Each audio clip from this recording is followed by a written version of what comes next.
जी, mic.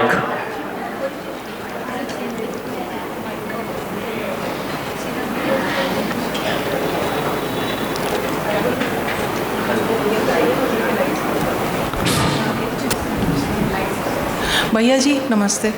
ये खाली स्थान ऊर्जा स्वरूप है कि खाली स्थान ऊर्जा है? खाली स्थान ऊर्जा है। अच्छा खाली स्थान ही ऊर्जा है। खाली स्थान खाली नहीं है, वो ऊर्जा है। जी, है ना? हाँ जी। और कुछ कल जितनी बातचीत हुई है उसमें कोई कन्फ्यूज़न?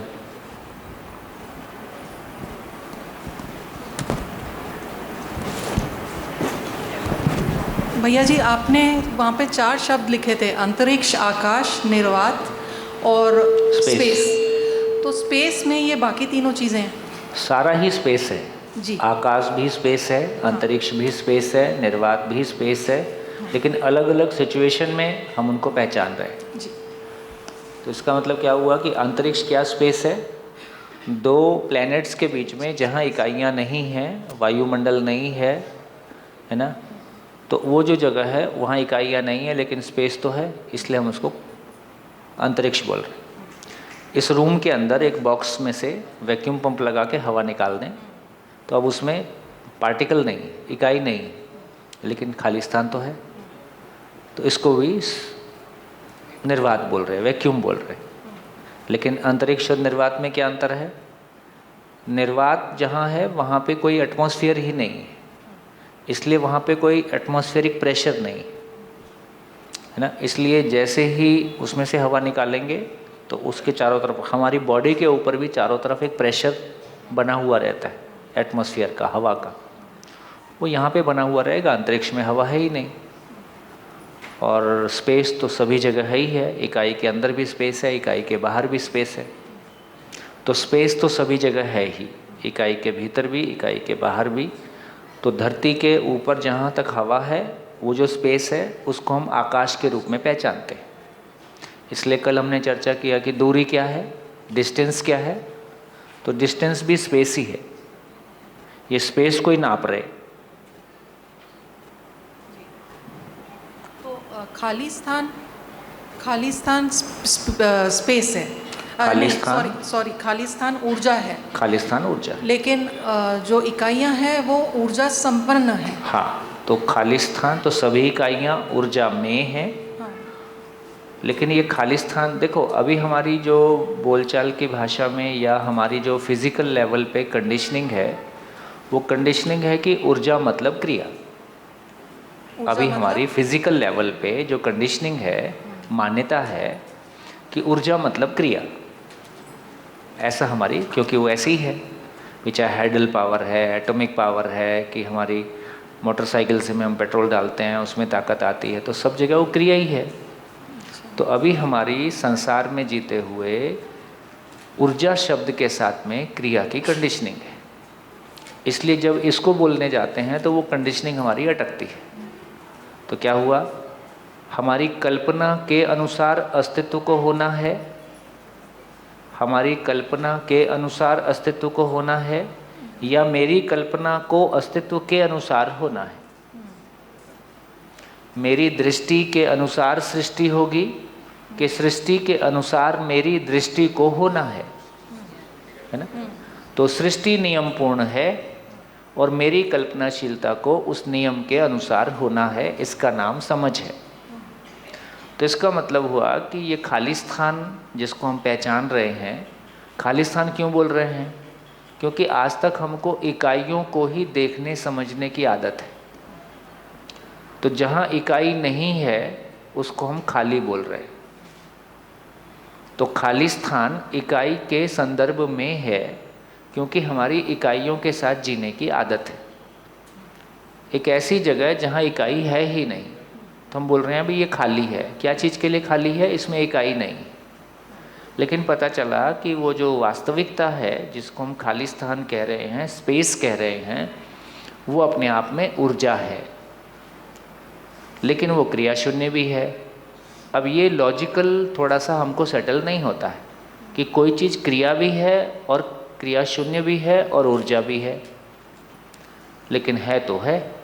तो एक ऐसी महिमा जो स्वयं में क्रिया शून्य होते हुए सभी इकाइयों में क्रियाशीलता का आधार है, ऐसी महिमा को हमने खाली स्थान के रूप में पहचाना। अब खाली स्थान क्रिया शून्य है। क्रिया शून्य है का मतलब ये किसी को ऊर्जा देगा क्या?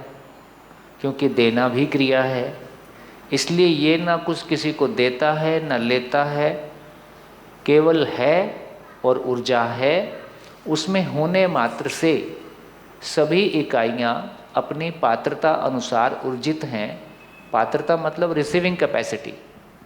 तो जिस इकाई की जितनी रिसीविंग कैपेसिटी है, तो जड़ परमाणु की रिसीविंग कैपेसिटी सबसे कम है, कोशिकाओं की रिसीविंग कैपेसिटी उससे ज़्यादा है, पशु शरीर को चलाता हुआ जीवन उससे ज़्यादा है, मानव शरीर को चलाता हुआ जीवन उससे ज़्यादा है, और एक ज्ञान संपन्न जीवन उसको पूर्ण रूपेण, उसको पूरी तरह से व्यक्त कर पाता है, तो उसको हमने ज्ञान के रूप में पहचाना।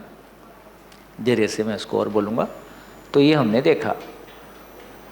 देखिए, कल की चर्चा को मैं फिर एक नए सिरे से एक दूसरे तरीके से बोलता हूँ, ताकि वो आपके दूसरे एंगल से आपके ध्यान में आ जाए।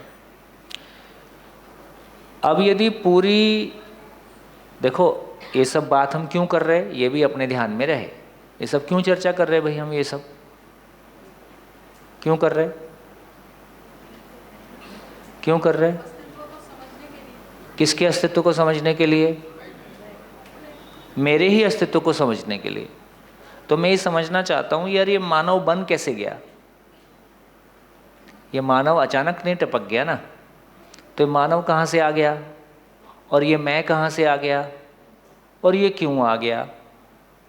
तो जब तक हमारे पास ये फंडामेंटल क्लैरिटी नहीं होगी कि आखिर ये सृष्टि किसने बनाई और क्यों बनाई, और मैं कहाँ से आया और मैं क्यों आया और मेरे को इसमें करना क्या है, तब तक क्या हमारा जीना हो पा रहा है?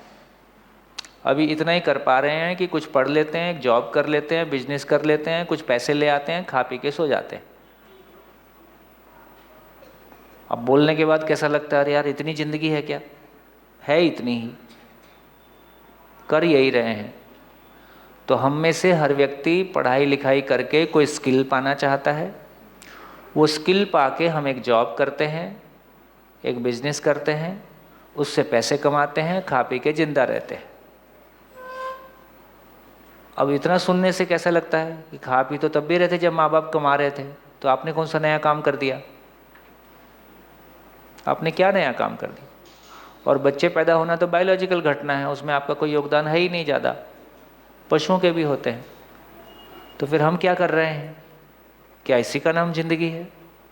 रोज़ खा के सो गए और सुबह उठ के फिर खा लिए और कुछ कमा के ले आए। और ये तो हमने किया है पूरी ज़िंदगी, हजारों लोगों ने किया है।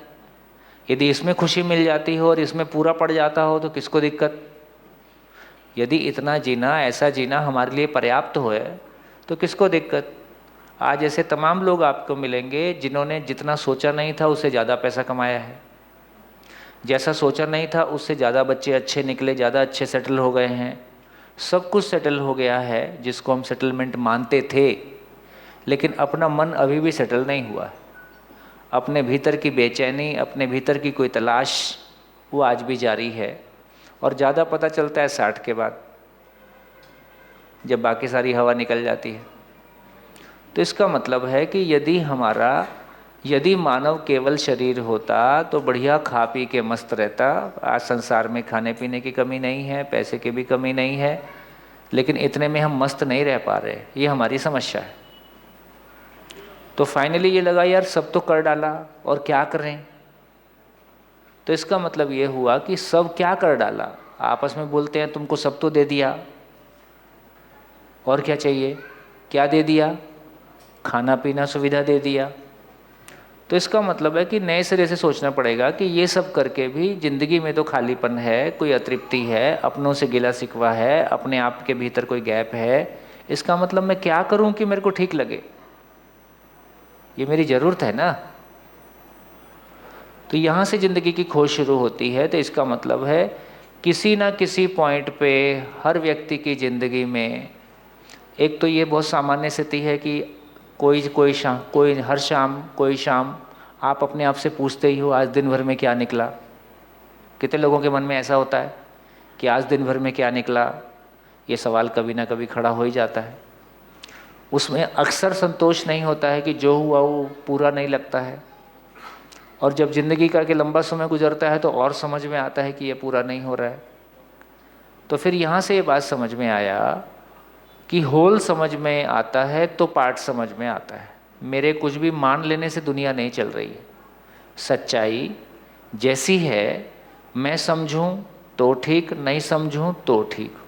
मैं किसी भी धर्म को मानूं और कोई भी कंडीशनिंग को मानूं, यदि वो अपने आप में पर्याप्त नहीं है तो आप अतृप्त रहेंगे, ये नियम है, क्योंकि सच्चाई हमको पूरी तरह से पकड़ में नहीं आई है।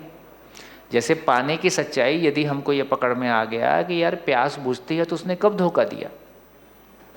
कभी एक बार भी ऐसा नहीं हुआ ना कि हमने पानी पिया और प्यास नहीं बुझी, हमने खाना खाया और पेट नहीं भरा, ऐसा तो नहीं हुआ। तो जिन चीज़ों को हमने ठीक से पहचाना, इसलिए बढ़िया सूत्र है, समझ है तो गलती नहीं, गलती है तो समझ नहीं। इसका मतलब है यदि मेरे अंदर कन्फ्लिक्ट है, मेरे भीतर कोई इनसिक्योरिटी पीड़ा है, परिवार में कोई पीड़ा है, समाज में कोई पीड़ा है, तो क्या समझ में आया? सब समझ में आ गया कि समझना शेष है। तो अपने धर्मों से भी हिप्नोटाइज ना रहें। मेरे को ये कहने में कोई संकोच नहीं, क्योंकि हम मिले हैं और शायद कल के बाद दोबारा मिलेंगे कि नहीं मिलेंगे मुझको पता नहीं, लेकिन कम से कम मैं खुल के वो तो कह पाऊँ जो कहने की ज़रूरत है। मैंने तो आपसे पैसे नहीं लिए हैं कि अगली बार पैसे मिलेंगे तो आप बुलाओगे मेरे को, तो इसलिए ठीक ठीक बोलूँ। हाँ, फिर अगली बार भी आप मेरे को बुलाओगे तो मैं ऐसा ऐसा बोलूँ जो आपको ठीक लगे, ताकि मेरे को आप अगली बार बुलाओ। तो मेरे को ये लालच नहीं है कि आप मेरे को अगली बार बुलाओगे। आपकी ज़रूरत होगी तो बुला लेना, नहीं तो हम कुछ और कर ही लेंगे। तो इससे ये समझ में आया कि मेरे को ये मोह नहीं करना है किसी भी चीज़ के साथ में। मेरे परिवार में कोई झंझट होता है तो परिवार को भी छोड़ने कोई दिन तैयार हो जाता हूँ कि नहीं। यदि मेरा अपनों के साथ भी, पति पत्नी के बीच में, भाई बहन माँ बाप के बीच में यदि हमारी नहीं बनती है तो कोई दिन हम उनको छोड़ने के लिए तैयार हो जाते हैं। तो इसका मतलब ये है कि दुख हमको स्वीकार नहीं है, समस्या हमको स्वीकार नहीं है। तमाम जो कुछ भी ज्ञान आज तक धरती पे प्रकट हुआ है, उससे जो भी यात्रा हमारी हुई है, उसके लिए उन सभी ज्ञान को, लोगों को शत शत नमन है, 1000 बार उनको नमस्कार। लेकिन जो गैप है उसको पहचानना हमारी ज़रूरत है कि नहीं। तो कभी बैलगाड़ी थी, अब हमको लगता है कि कार आ गई, तो क्या हम बैलगाड़ी को पकड़े रहेंगे? तो क्या बैलगाड़ी का अपमान करेंगे? है ना। उसने इतने सदियों काम चलाया, है ना, उस इनोवेशन की वजह से ही अगला इनोवेशन आया, क्योंकि ये तो एक क्रमिक यात्रा है। तो किसी को अपमान भी नहीं करना है, किसी का खंडन भी नहीं करना है। जो कुछ पॉजिटिव मिला है उसका सम्मान करते हुए, जो गैप है उसको पहचानते हुए, यदि वो गैप भरता हुआ दिखाई देता है ना, तो हम आगे चलेंगे। और ऐसे ही मानव जाति आगे बढ़ी है। भी कौन सा जितनी चीज़ें हम यूज़ कर रहे हैं हमारे धर्म ने खोज के हमको दी हैं। भाई ये मोबाइल धर्म ने नहीं बनाया, ये मॉडर्न एजुकेशन हमारे धर्म ने नहीं बनाई, लेकिन हम क्या करते हैं, संसार में जो कुछ भी जहाँ जहाँ से अच्छा मिला, इसलिए कहाँ मैंने पढ़ा,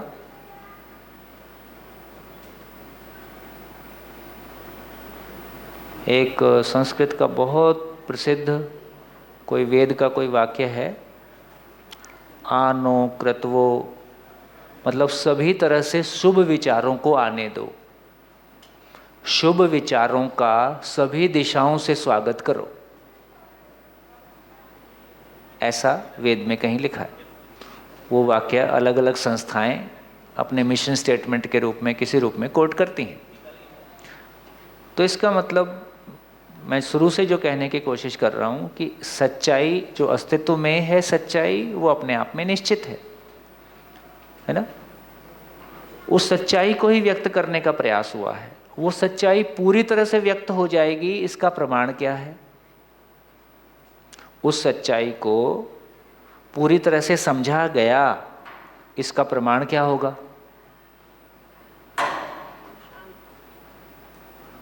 क्या प्रमाण होगा उसका कि सच्चाई को पूरी तरह से समझ लिया हमने? आचरण अच्छा हो जाएगा। आचरण में क्या हो जाएगा? कुल मिला के मानव में समाधान, परिवार में समृद्धि, समाज में अभय, प्रकृति में सहअस्तित्व। इससे ज़्यादा सोच पाना संभव ही नहीं है। ये किसी धर्म इज़म का मामला नहीं है, ये अस्तित्व का मामला है। तो एक चीज़ को हमने पहचान लिया कि भाई इससे अधिक कोई हो नहीं सकता।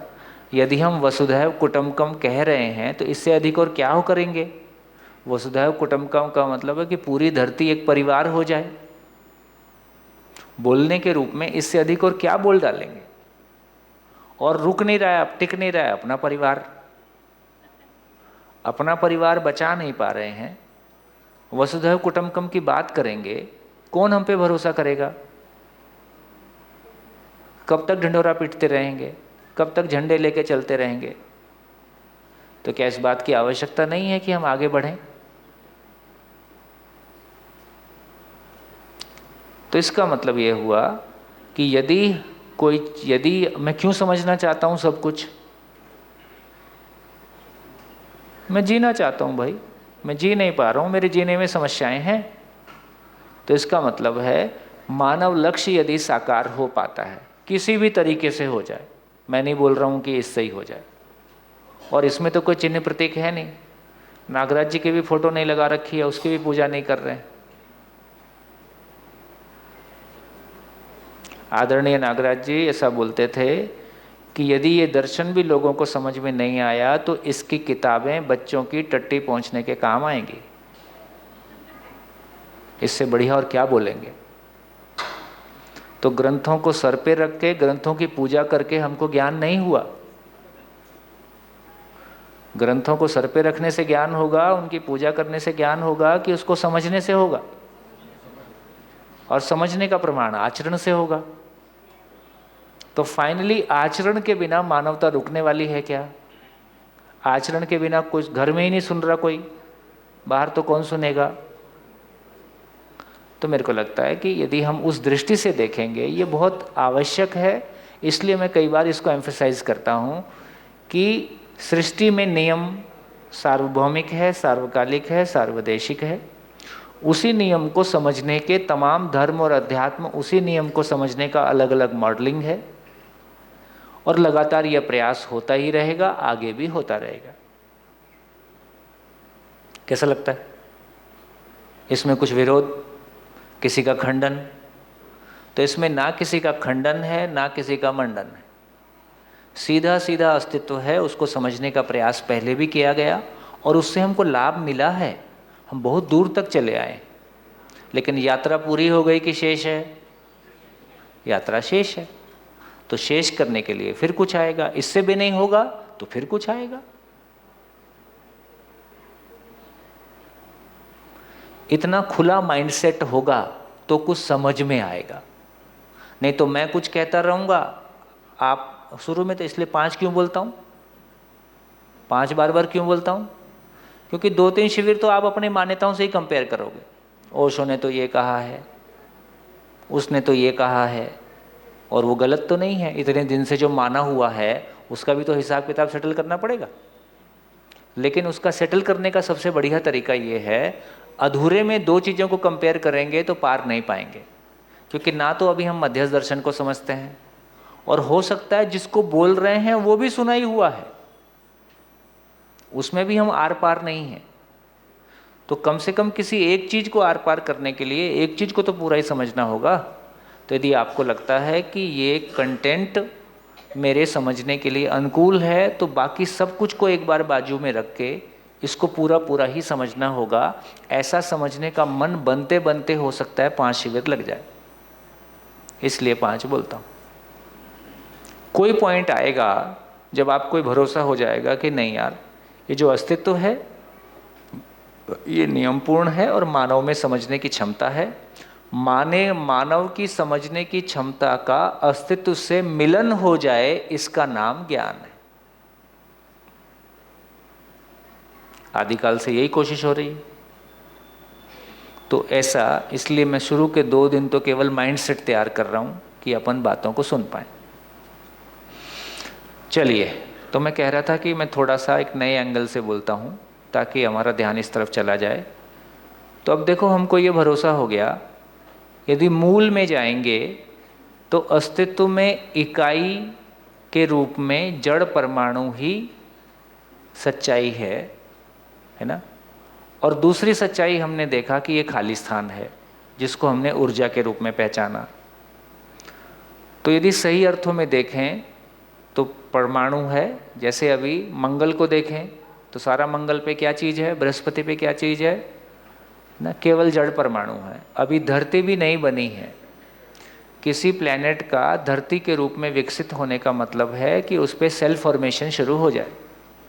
तो अभी तो किसी भी धरती पे वातावरण ही उपलब्ध नहीं है ना, कि वहाँ पे कोई चीज़ सस्टेन कर पाए। तो अभी तो मामला दूर है। लेकिन जैसे बृहस्पति को केवल धूलीकण बोलते हैं, धूल ही धूल है, ठोस ही नहीं है, और जबकि कितना बड़ा है, धरती से हजारों गुना बड़ा है। तो इस प्रकार हम देखते हैं, चांद पे देखते हैं तो कभी कोई वातावरण नहीं है। तो इसका अर्थ ये हुआ कि वहाँ तो अभी पदार्थ अवस्था भी विकसित नहीं है।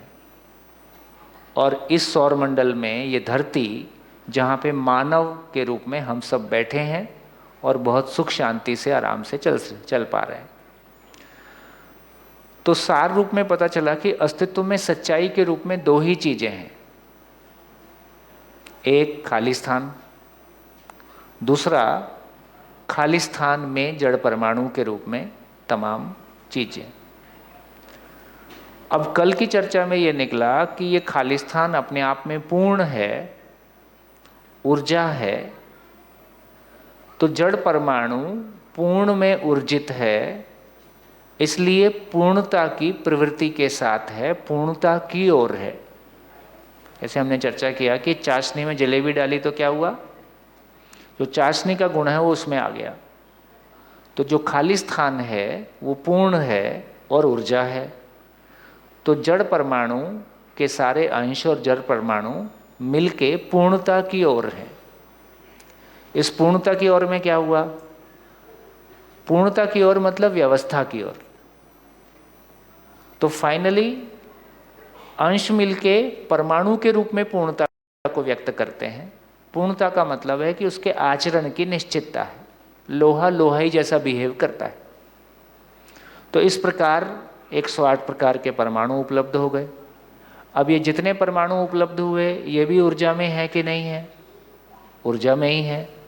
इसलिए परमाणु एक दूसरे को पहचान के मॉलिक्यूल के रूप में व्यक्त हो गए। और इस तरह से पदार्थ अवस्था से प्राणावस्था के शरीर, जीवावस्था के शरीर और मानव के शरीर तक का यात्रा हो रहा है। इसी बीच में कल एक लाइन बोली कि फिर ये मैं कहाँ से आ गया भाई, मैं आया कहाँ से।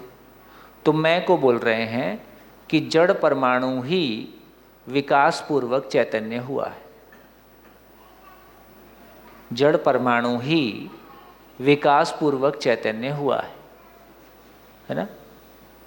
तो लगभग दर्शन का बर्ड व्यू आ जाए उसके लिए 2 शिविर की जरूरत है। पहला परिचय शिविर, दूसरा अध्ययन बिंदु शिविर। क्योंकि जड़ परमाणु विकास पूर्वक कैसे चैतन्य हुआ है इसको सेकंड वाले शिविर में चर्चा में लाते हैं, तो उससे एक पूरा बर्ड व्यू आ जाता है।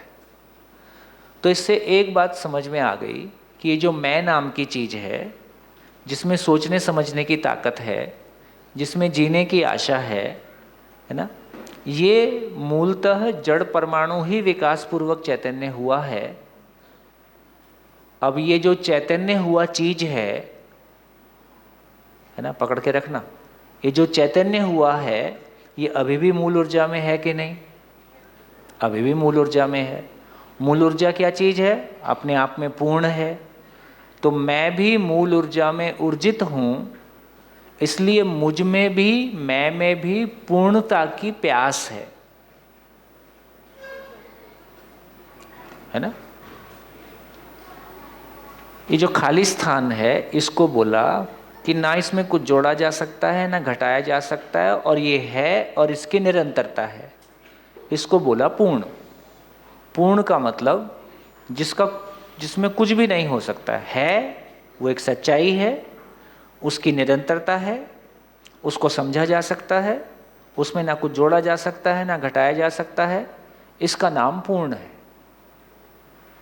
अब मैं पूर्ण में ऊर्जित हूं, मैं जीवन पूर्ण में ऊर्जित हूं, तो जिसमें ऊर्जित हूं उसका प्रभाव मुझसे व्यक्त होता है। तो हर जीवन में, हर मैं में पूर्णता की प्यास ज्ञान की प्यास के रूप में बना ही रहता है। इसलिए किसी भी मानव को अधूरापन स्वीकार नहीं है।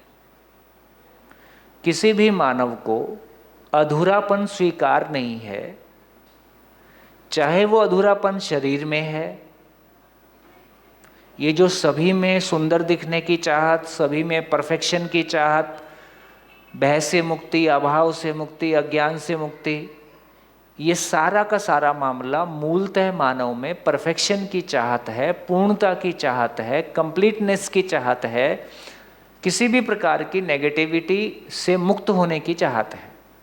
ये सभी में समान रूप से है कि नहीं? सभी में है। तो इससे अब ये समझ में आया, अब देखो, ये जो मैं है इसको अपनी पूर्णता को पाना है। और मैं की खासियत क्या है? मैं की खासियत क्या है? इसमें समझने की क्षमता है, बस इसकी एक ही खासियत है ना? इसमें समझने की क्षमता है। तो यदि मैं को अपनी पूर्णता को व्यक्त करना है तो इसको अपनी समझने की क्षमता को व्यक्त करना है। किसी भी मानव को बोलो तुम नहीं समझोगे तो कैसा लगता है? ये बहुत अपमानजनक लगता है। इसलिए क्योंकि उसमें समझने की असीम क्षमता है, इसलिए सृष्टि में कुछ ऐसा है ही नहीं जिसको वो ना समझ पाए। ये सच्चाई है। समझने का एक क्रम ही रहेगा, एक के बाद एक, एक के बाद एक। लेकिन ये निकल के आया कि ये मैं नाम की चीज में समझने की क्षमता है, ये अपनी क्षमता को व्यक्त करना चाहता है। अब इसकी क्षमता व्यक्त कैसे होगी? तो जीवन को अपनी समझने की क्षमता को व्यक्त करने के लिए, और ये भी आपके ध्यान में है कि नहीं कि मानव को व्यक्ति क्यों बोलते हैं? मानव को व्यक्ति बोलने का भी मतलब इतना ही है कि मानव एकमात्र इकाई है जो संपूर्ण को समझकर व्यक्त करने में समर्थ है, इसलिए इसका नाम व्यक्ति है। मानव को व्यक्ति जो संज्ञा दी गई, जो उसको व्यक्ति कहा गया, वो इस अर्थ में है कि संपूर्ण को समझकर व्यक्त कर पाए। जब भी मानव अपनी बात को व्यक्त नहीं कर पाता है, ये उसको खराब लगता है कि अच्छा लगता है? बहुत खराब लगता है। ठीक हो गया? तो इससे ये समझ में आया कि मैं में समझने की असीम क्षमता है। मैं अपने समझने को, संपूर्ण को समझना चाहता है और अपनी समझ को व्यक्त भी करना चाहता है। इसके लिए क्या करना पड़ेगा? इसके लिए क्या करना होगा? इसके लिए क्या करना होगा?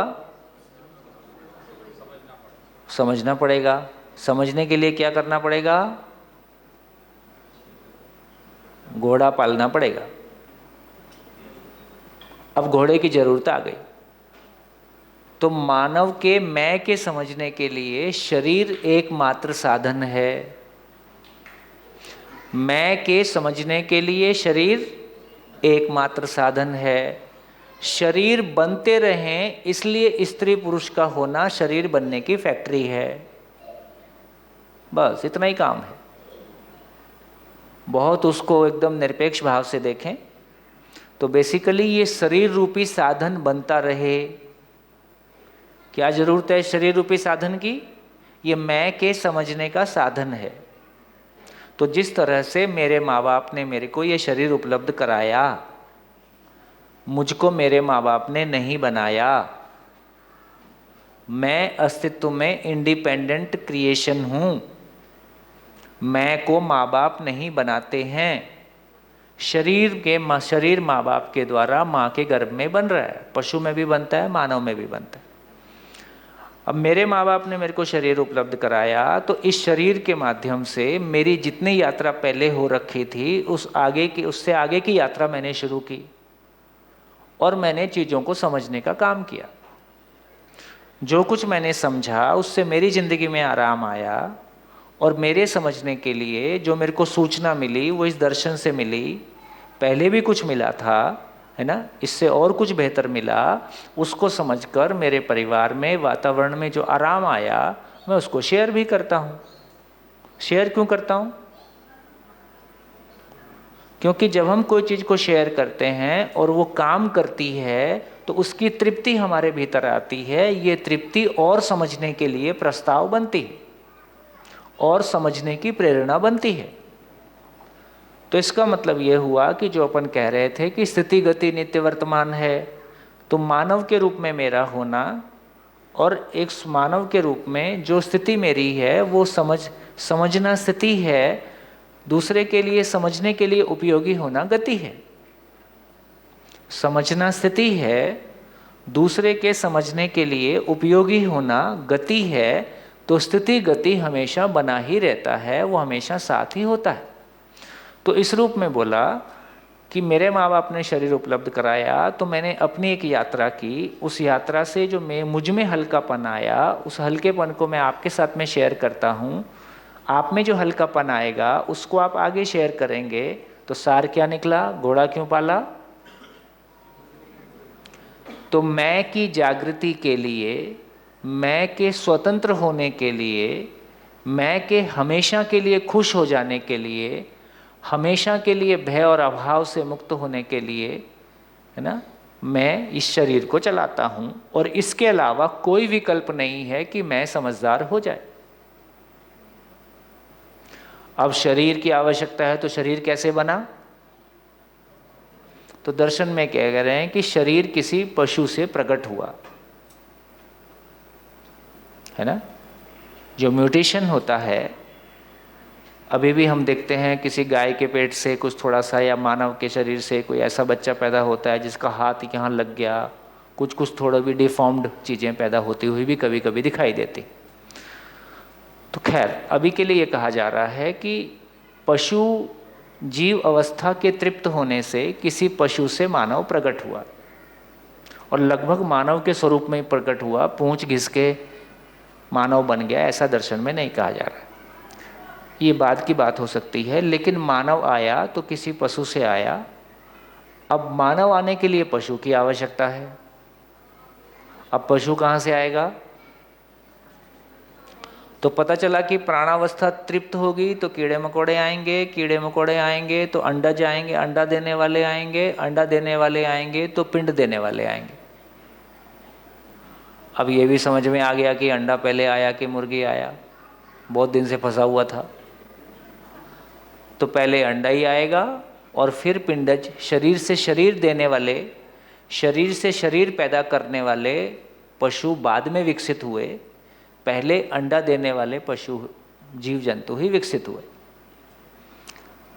तो इसका मतलब है कि मानव के प्रकट होने के लिए जीव संसार की आवश्यकता है, जीव संसार के प्रकट होने के लिए वनस्पति संसार की आवश्यकता है, और वनस्पति संसार के प्रकट होने के लिए पदार्थ संसार के विकसित होने की आवश्यकता है। तो इतनी मेहनत किस बात के लिए हुई? इस सृष्टि पे 450 करोड़ साल की यात्रा किस बात के लिए हुई? तो इस धरती पे 450 करोड़ साल की यात्रा मात्र आपके लिए शरीर उपलब्ध कराया जा सके, इसके लिए इतनी मेहनत हुई। जीवन के लिए, मैं के लिए शरीर उपलब्ध हो सके, ताकि मैं अपने समझने और प्रमाणित करने की यात्रा, समझने और समझ को जीने की यात्रा को प्रकट कर सके, है ना। उस शरीर को उपलब्ध होने के लिए वनस्पति संसार बना, उसके लिए जीव संसार बना, जीव संसार से मानव प्रकट हुआ, मानव में कल्पनाशीलता धीरे धीरे विकसित होती गई। तमाम भौतिक वस्तुओं को भोग के, शरीर को भोग के यहाँ पहुँचे कि जिंदा रहने का सामान जीने के काम नहीं आता। यहाँ से यात्रा शुरू हुई कि ज्ञान पूर्वक ही जीना होता है, भौतिक वस्तुओं के साथ जिंदा रहना ही होता है।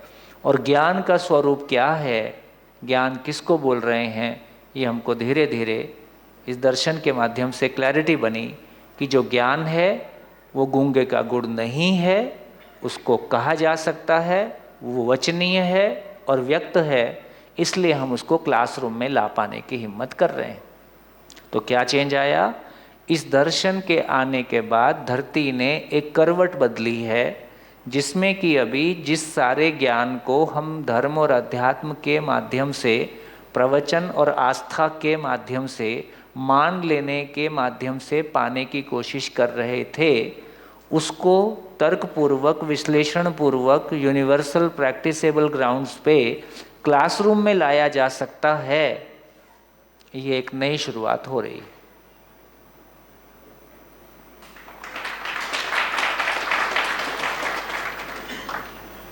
ये एक अद्भुत यात्रा शुरू हो रही है। और जिस तरह से मात्र पिछले 100 साल में मानव के 70 लाख साल, एक तरफ मानव 70 लाख साल पहले आया, 70 लाख साल में से मात्र पिछले 150 साल में हमने जितनी लंबी छलांग भौतिक जगत में लगाई है, फिजिकल वर्ल्ड में लगाई है, उतनी 70 लाख साल में नहीं लगाई। 70 लाख साल एक तरफ और ये पिछले 150 साल, 100 साल एक तरफ। ये बात ध्यान में आ रही? बिल्कुल वैसे ही अब एक नई यात्रा होने वाली है कि ज्ञान की दुनिया, जो धर्म और अध्यात्म के माध्यम से हमने एक लंबी यात्रा की, जिसकी आयु साइंटिफिक वर्ल्ड के अनुसार 10,000 साल हो सकती है, 20 साल हो सकती, 20,000 साल होते हैं, हमारे पुराणों के अनुसार वो लाखों साल की यात्रा हो सकती है। जो भी उसकी आयु हो, उस पर कोई डिस्प्यूट नहीं है। लेकिन उस पूरी यात्रा को, जैसे हम विज्ञान को क्लासरूम, जड़ संसार के अध्ययन को क्लासरूम में लेके आ पाए, उसमें तर्कपूर्वक जड़ संसार का अध्ययन कर पाए, उसी तरह से हम तर्कपूर्वक चैतन्य का अध्ययन कर पाएँ। ये एक फिर से वही यात्रा शुरू हुई है। इसलिए मात्र अगले 100 साल में, 50 साल में एक लंबी जंप आने वाली। हम बहुत एक टिपिंग पॉइंट पे खड़े हैं। टिपिंग पॉइंट ये भी है कि यहाँ से वो ग्लोबल वार्मिंग और आर्टिफिशियल इंटेलिजेंस आदमी को कहाँ ले जाए, ये भी एक डर सता रहा है। और ये भी एक संभावना खड़ी है कि मानव बहुत तेज़ी से मानवता की ओर आगे बढ़े। जैसा कि मैंने पहले भी कहा, यदि बैलगाड़ी इतिहास हो सकती है तो सास बहू के झगड़े, परिवार के क्लेश भी इतिहास हो सकते हैं। इसको मात्र अगले 10 सालों में देखा जा सकता है। कुछ परिवारों में तो यवतमाल में ही अगले 10 सालों में आप देख सकते हैं। बढ़िया।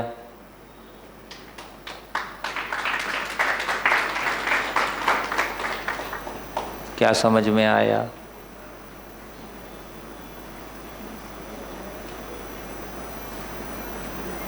मैंने क्या कहने की कोशिश की? कौन बोलेगा?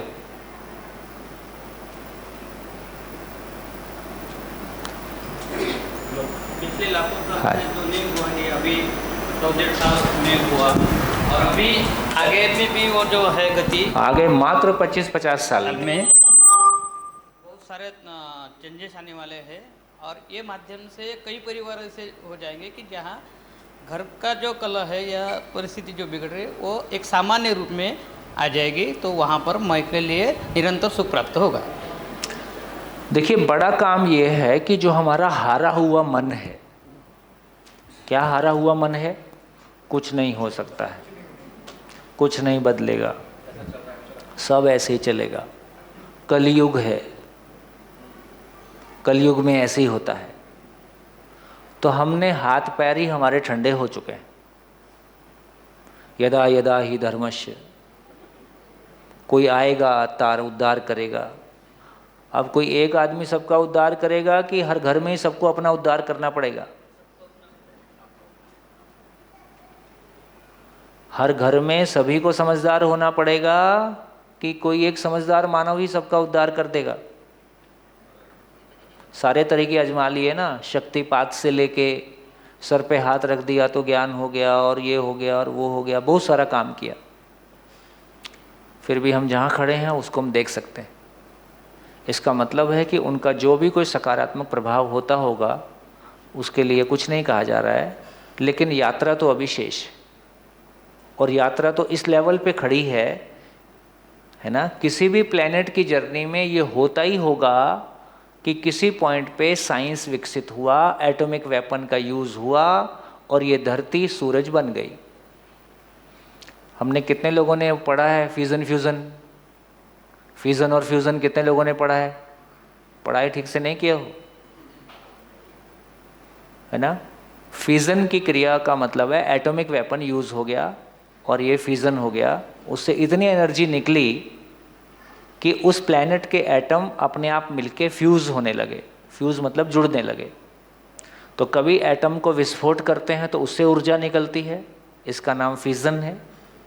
और उससे इतनी ऊर्जा निकल जाए कि उस धरती के एटम मिलके आपस में फ्यूज़ होने लगें, उससे फिर ऊर्जा निकलती है और ये कंटिन्यूस चेन रिएक्शन बन जाता है। इसी का नाम सूर्य है। तो मानव के पास ये ताकत है कि इस धरती को सूरज में बदल दे। और ऐसा नहीं है कि पहले ऐसा नहीं हुआ है, ऐसा नहीं है कि ऐसा कोई फर्स्ट टाइम हो सकता है, पहले ऐसा हुआ ही है ना। तो हम उस पॉइंट पे खड़े हैं जहां इस धरती को सूरज बना दें और जहां इस धरती को स्वर्ग बना दें। ये है टिपिंग पॉइंट।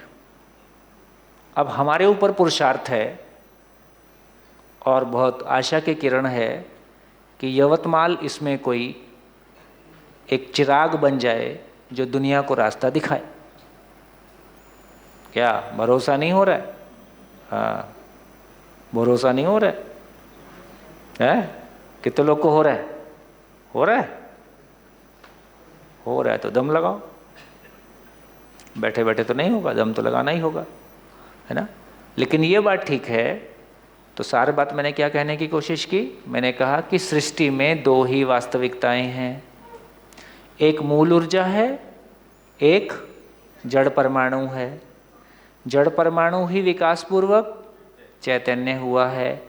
इस चैतन्य को प्रमाणित होने के लिए शरीर की आवश्यकता है, शरीर के लिए जीव संसार की आवश्यकता है, जीव संसार के लिए वनस्पति संसार की आवश्यकता है।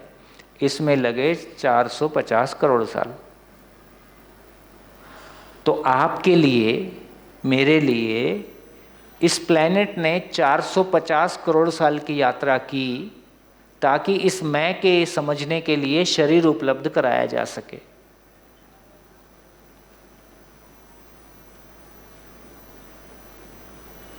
इस मशीन को बनने में इतनी कीमती मशीन है ये शरीर। तो इस कीमती मशीन को डेवलप करने के लिए इस प्लेनेट पे 450 करोड़ साल की यात्रा हुई। क्या मैं शरीर की इंपॉर्टेंस को समझता हूं?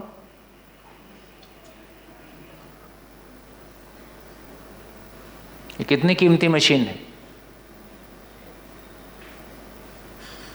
इतनी कीमती मशीन को केवल अपन खा पी के निकल लेंगे।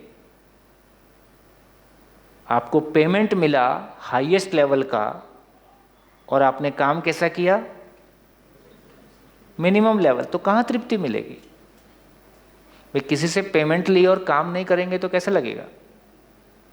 तो सृष्टि ने हमको जो पेमेंट किया है शरीर के रूप में वो हाईएस्ट है। इससे विकसित मशीन प्लेनेट पे नहीं है। मानव सबसे विकसित इकाई है और उसका कोई सदुपयोग ना हो तो सूत्र है सदुपयोग ही सुख है, दुरुपयोग ही दुख है। सदुपयोग ही सुख है, दुरुपयोग ही दुख है। हम इस शरीर का और अपने समझने की ताकत का सदुपयोग नहीं कर पा रहे हैं, इसी का नाम दुख है।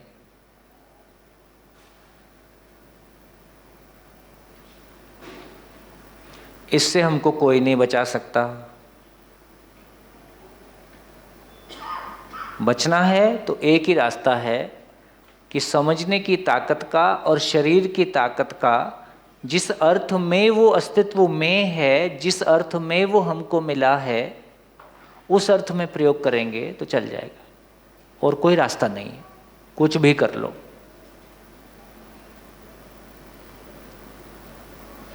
है ना। और तमाम धर्म और तमाम जो भी कुछ हैं वो इसी दिशा में कुछ कहने की कोशिश की है, जितना कह पाए उस समय की जैसी आवश्यकता थी। तो इतनी कहानी कुल है। कितने लोगों तक पहुंची कहानी? ठीक। तो इस कहानी को सफल करना है तो भैया हमारे पास अपने पास दो ही ऑप्शन है। आप दुखी रह सकते हैं, ये अधिकार आपके पास है। दूसरों को भी दुखी कर सकते हैं, ये भी अधिकार आपके पास है। हम सुखी हो सकते हैं, ये भी अधिकार हमारे पास है। और सबको सुखी कर सकते हैं, ये भी अधिकार हमारे पास है। क्या प्रयोग करना है, ये हमारी चॉइस।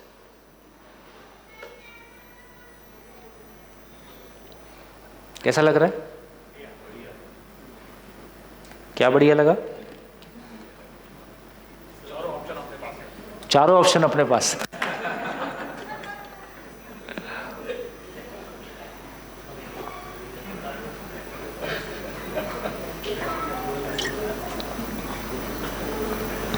तो अब समझ में आ गया, प्लॉट खरीदने बेचने में जितना मन लगाया है उससे ज़्यादा मन जिंदगी खरीदने बेचने में लगाएंगे। तब तो समझ में आया।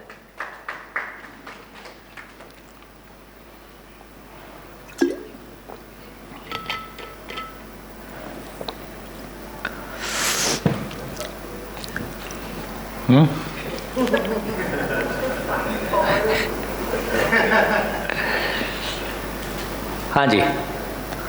तो मैं सोचता हूँ मैंने तो काफ़ी सारी बात कह दी, और इसमें क्या कहना है बताओ? आगे चलूं कि इसमें कुछ रिपीट करना है?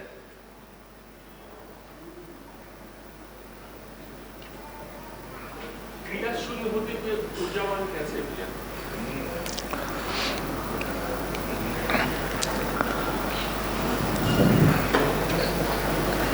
देखिए, कैसे है का मतलब है जो है उसका अध्ययन है। क्या है? तो ये दिखाई दे रहा है कि पूरी सृष्टि में सभी इकाइयां ऊर्जित हैं, इसमें कोई शंका नहीं। सभी इकाइयां ऊर्जित हैं, इसमें कोई शंका नहीं। सभी इकाइयां इस प्रकार ऊर्जित हैं कि एक दूसरे के साथ एक दूसरे को कॉम्प्लीमेंट करती हैं, एक दूसरे के पूरक हैं, एक दूसरे को विरोध नहीं कर रही हैं, एक दूसरे को हरा नहीं रही हैं, एक दूसरे को नष्ट नहीं कर रही। इस धरती पे चींटी भी पलती है और हाथी भी पलता है। हाथी भी हजारों साल से है, चींटी भी हजारों साल से है। छोटा पेड़ भी है, पीपल का पेड़ भी है। इतनी वैरायटी है, इतना सब कुछ है। इससे ये समझ में आया कि यदि सभी इकाइयाँ ऊर्जित हैं और इस प्रकार ऊर्जित हैं कि सभी इकाइयाँ एक दूसरे के अस्तित्व का पोषण करती हैं कि एक दूसरे के अस्तित्व को मिटा रही हैं,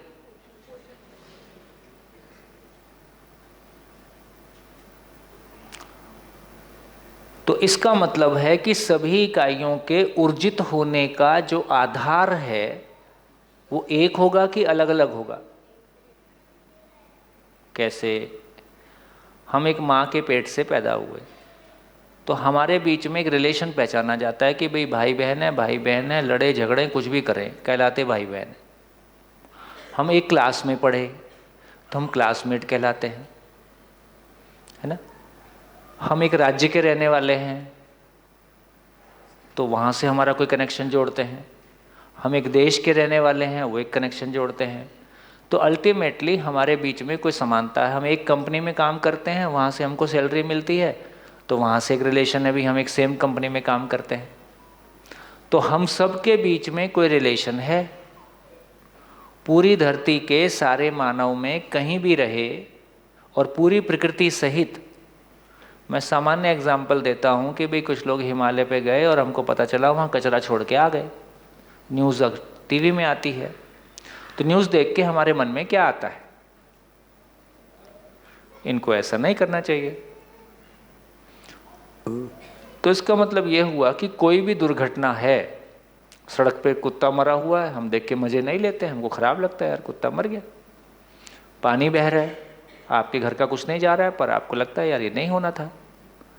इसका सीधा मतलब है कि सृष्टि की सभी चीज़ों से आपका कोई संबंध है, क्योंकि संबंध ना होता तो आप उससे कंसर्न्ड फील ना करते। इसका मतलब है कि सृष्टि की सभी इकाइयाँ एक दूसरे के साथ व्यवस्था के अर्थ में जुड़ी हुई हैं और एक मानव के रूप में कोई भी अव्यवस्था हमको फील होती है। इसका मतलब कोई संबंध है कि नहीं है? संबंध है, इसका मतलब कोई चीज़ हमारे बीच में कॉमन है। क्या चीज़ है जो सभी इकाइयों में कॉमन है? क्या चीज़ है जो सभी इकाइयों के साथ हमेशा वो कॉमन चीज़ बनी हुई है? खालिस्तान, मूल ऊर्जा। तीसरी कोई चीज़ है नहीं। खालिस्तान और इकाइयों के अलावा तीसरी कोई चीज़ है नहीं। इकाइयाँ अपने आप में हार्मनी में है। तो क्या चीज़ है जो सभी इकाइयों में कॉमन है? खालिस्तान। तो पता चला, तो इसका मतलब ये हुआ कि ये खालिस्तान खाली नहीं है, ये खालिस्तान ऊर्जा ही है। और इसी ऊर्जा में ऊर्जित होने के कारण सभी इकाइयाँ इस प्रकार ऊर्जित हैं कि वो आपस में एक संबंध को, हार्मनी को, व्यवस्था को पहचानती हैं। ये रहा लॉजिकल एक्सप्लेनेशन। इससे तृप्ति होने वाली नहीं है। तृप्ति कहाँ से होगी? तृप्ति तो उस अनुभूति से होगी जब मैं डायरेक्टली देख लेता हूँ कि हाँ ये तो ऐसे ही है। वो अभी इस लेवल पे नहीं दिखाई देगा। तो अभी वृत्ति के लेवल पे, चित्त के लेवल पे कुछ बदलेगा, फिर वो बुद्धि के लेवल पे कुछ और नज़दीक आएंगे, और फाइनली आत्मा का वो लेवल है जहाँ आर पार जितना साफ मैं आपको देख रहा हूँ उससे ज़्यादा साफ आप उस सच्चाई को देख सकते। लेकिन पहला काम है सूचना मिलना, दूसरा काम है सूचना से अपने को ये फील होने लगना कि नहीं यार ये तो कोई सच्चाई तो है। कल तक ये खाली स्थान बिल्कुल खाली था, आज थोड़ा कैसा लगने लगा? आज थोड़ा सा ऐसा लगने लगा कि नहीं ये कुछ और भी है, इस पे सोचने की ज़रूरत है। तो इतना चेंज आ गया, इसको बोल रहे हैं कि हमको सच्चाई का भास हो रहा है। ये सच्चाई और क्लियर हो गई, उसको कहेंगे आभास हो रहा है। वो और क्लियर हो गई, उसको निधिध्यासन बोलते हैं। सबकी अपनी टर्मिनोलॉजी है, लेकिन कुल मिला के क्लियर हो जाए। तो इसलिए ऐसा बोल रहे हैं कि ये खाली स्थान स्वयं में क्रिया शून्य है। तो क्या बोला? एक ऐसी महिमा जो स्वयं में क्रिया शून्य होते हुए समस्त इकाइयों में क्रियाशीलता का आधार है, ऐसी वास्तविकता को हमने स्पेस के रूप में, खाली स्थान के रूप में पहचाना। बढ़िया, और बोलिए, कुछ बोल रहे? 10 मिनट में थोड़ा मराठी में आप करो। कल जो चर्चा हुई तो आप करो। शब्दों में थोड़ी अड़चन करो। हाँ श्योर, क्यों नहीं। 10 मिनट में जो कल चर्चा हुई है उसको मराठी में एक बार रिपीट कर देंगे ताकि शब्दों के कारण जो गैप आ रहा होगा वो पूरा हो जाए। है? हाँ करूँगा ना, करूँ। ये बऱ्याच वेळेस काय होतं आहे की हिंदीच्या शब्दांनी थोडं काही गोष्टी आपल्याला लक्षात नाही येतात. आपण थोडा प्रयास करून बघू की याला मराठीमध्ये समजायचा प्रयास करू. जिथे कुठे अडचण असेल आणखी भैया त्याला कंप्लीट करणारच आहे ना. तर एकतर असं म्हटलं जात आहे की बघा नेहमी आपण आपल्या आजूबाजूच्या सर्व वास्तविकतांना समजण्यासाठी प्रयास करत राहतो है ना. जसं छोटा मुलगा आहे तो विचारतोच हे काय आहे, हे कुठून आलं, हे कसं बनलं है ना, याचा आधार काय आहे ना, हे कसं मूव्ह होत आहे, हे की नाही. तर याच प्रश्नांना हळूहळू जसं जसं आपण मोठं होतो तसं तसं असं वाटायला लागतं की याची काही निश्चित आन्सर्स नाही आहे आणि हे सामान्य माणूस नाही समजू शकणार. याला काहीतरी दिव्य व्यक्ती लागेल, तोच याला समजू शकेल. आणि ही आपली लाखो वर्षाची परंपरेचं फलित आहे की हे जे ऊर्जेचा स्वरूप आहे, ऊर्जेचा स्रोत आहे है ना, सगळ्या युनिट जे आपल्याला क्रियाशील दिसत आहे त्याचा आधार काय आहे, कशाच्या आधारावर हे सगळी क्रिया होती आहे है ना. मग कुठेतरी म्हटलं की कोणीतरी दिव्य पॉवर आहे है ना, आणि ते हे करताय. वेगवेगळ्या धर्मांमध्ये वेगवेगळं म्हटलं आणि सायन्सनी म्हटलं, सायन्स तर अजूनपर्यंत त्या जागेवर येऊन उभा आहे. फोटॉन पार्टिकल, गॉड पार्टिकल है ना, हे जे आत्ता प्रयास करत आहेत ना, बोसान पार्टिकल, ऐकतोय ना आपण की ऊर्जेचं स्वरूप काय आहे त्याला ओळखण्याचा प्रयास केला जात आहे. या दर्शनाचं अनुसंधान काय सांगतं आहे की अस्तित्वात दोनच वास्तविकता आहे. एक ज्याला आपण इकाई म्हणत आहोत. इकाई म्हणजे मराठीमध्ये घटक है ना, युनिट. जसं ही खुर्ची एक इकाई आहे, हा माईक एक इकाई आहे, तो पंखा एक इकाई आहे है ना, त्याला घटक म्हणत आहे. आणि दुसरी वास्तविकता ज्याला आपण म्हणत आहोत स्पेस, तुमच्या माध्यमामध्ये असणारी खाली जागा, 2 ग्रहांमध्ये असणारी खाली जागा. ठीक आहे. आणि हे जे घटक आहेत हे 2 प्रकारचे घटक आहे. एक जे भौतिक क्रिया करतात, जसं माझं शरीर आहे, हायड्रोजन आहे, ऑक्सिजन आहे है ना, आयरन आहे, हे भौतिक क्रिया करतात. आणि एक क्रिया आणखी आहे ज्याला रासायनिक क्रिया म्हणतो. त्या रासायनिक क्रियेचा प्रभाव म्हणजे आपले शरीर तयार झालेत, सेल आहे की नाही, कोशिका. आणि याच्यासोबतच आपल्यामध्ये मानसिक क्रिया पण होतात की नाही होत. मी विचार करतो, इच्छा करतो है ना. 2 वेळेस जेवण नाही केलं तरी विचार करण्याची ताकद संपते का? नाही संपत. याचा अर्थ ती एक क्रिया माझ्यामध्ये आहेच आणि भौतिक क्रिया, रासायनिक क्रिया माझ्यामध्ये आहेच. तर हे 2 घटक आहेत, जड परमाणू ज्याला भौतिक क्रिया म्हणतो आहे आणि चैतन्य परमाणू ज्याला मानसिक क्रियांचा पुंज म्हणतो आहे.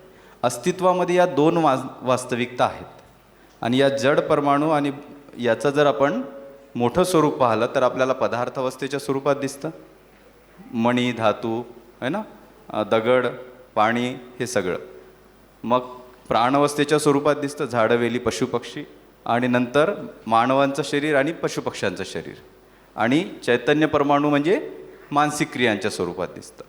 तर असं म्हटलं जात आहे की कुठलाही ग्रह असेल तर एकतर त्याच्यावर या 4 अवस्था असतील किंवा 3 असतील किंवा 2 असतील, किंवा आपण मंगळाला पाहतो तर तिथे एकच अवस्था दिसते आहे ज्याला आपण पदार्थ अवस्था म्हणतो.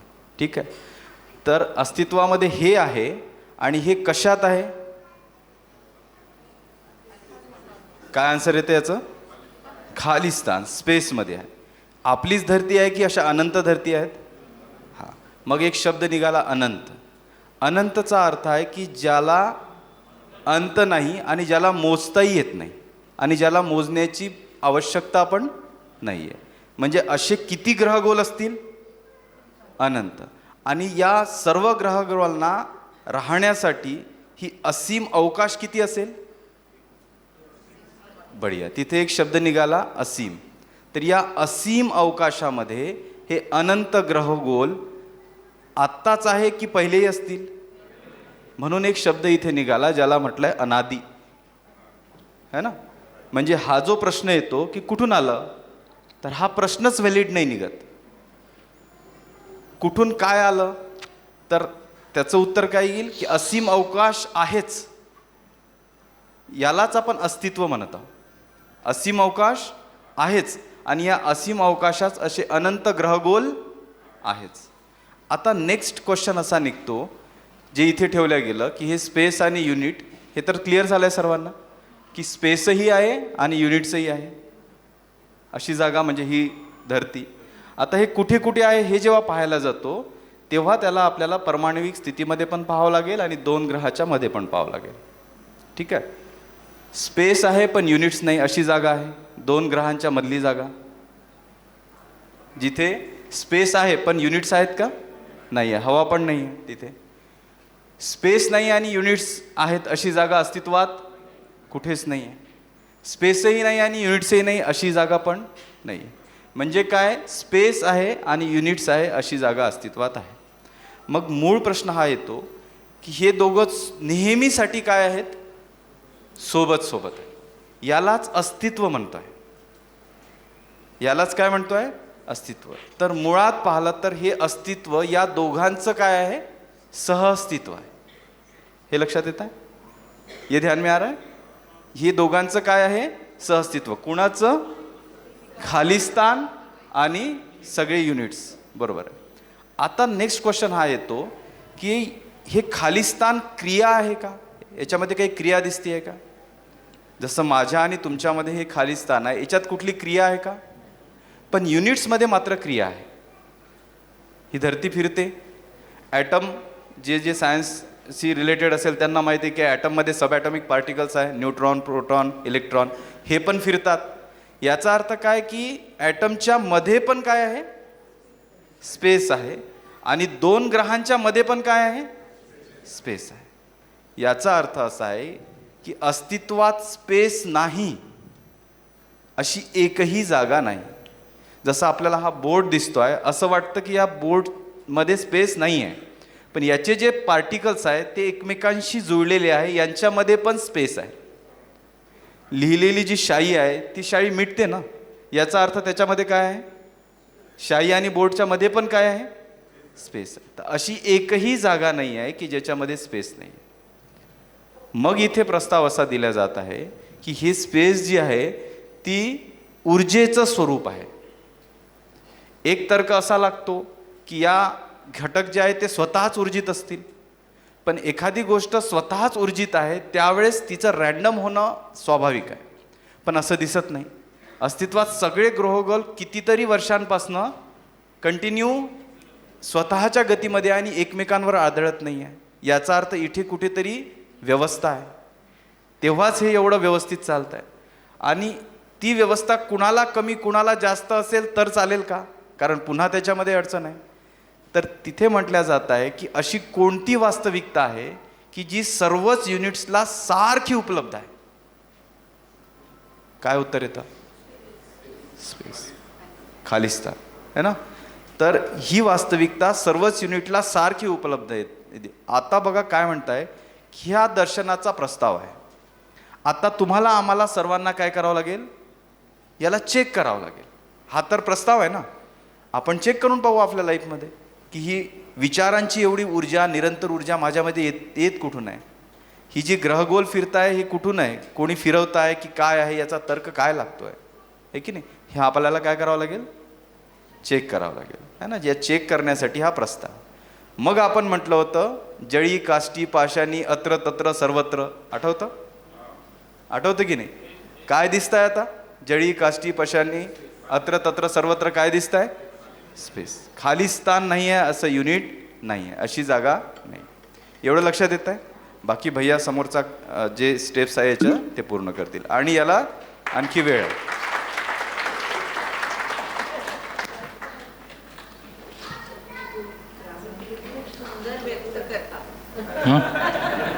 खूप क्लॅरिटी आहे बोलण्यात आणि विचार करण्यात.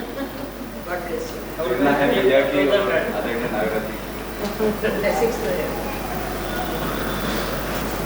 भैया जी, क्रिया शून्य है तो लाइट कैसे ट्रैवल करती है? माइक ले लो. क्रिया शून्य है तो लाइट कैसे ट्रैवल करती है? तो लाइट को ट्रैवल करने के लिए क्रिया शून्यता क्या बाधा है, इसी को बोल रहे हैं कि वो पारदर्शी है, पारगामी है ना. तो उसके आर पार कोई चीज़ आती जाती है, वो उसके लिए बाधा नहीं. वो आर पार देखने में भी बाधा नहीं. अच्छा, स्पेस में साउंड ट्रैवल करता है? स्पेस में कैसे करेगा साउंड ट्रैवल, अंतरिक्ष में स्पेस sound को travel तो करता है? नहीं, साउंड ट्रैवल कैसे करेगा, Air- साउंड air को तो चाहिए एयर उसके लिए? चाहिए. साउंड को ट्रैवल करने के लिए एयर चाहिए. मेरे आपके बीच में वैक्यूम कर देंगे तो आप बोलते रहो, आवाज़ यहाँ तक नहीं आएगी. तो मतलब वहाँ कोई वाइब्रेशन नहीं है, कुछ नहीं है? कुछ नहीं है वहाँ पे. साउंड ट्रैवल नहीं करेगा, लेकिन जो अब जैसे वो वाइजर जा रहा है या कोई जा रहा है, या हम मून पे कोई चीज़ सेटेलाइट लैंड करा रहे हैं, उससे कम्युनिकेशन तो हो रहा है. तो साउंड वेव नहीं जाएगा, इलेक्ट्रोमैग्नेटिक वेव जा सकता है, कुछ और चीज़ जा सकती है. हाँ जी.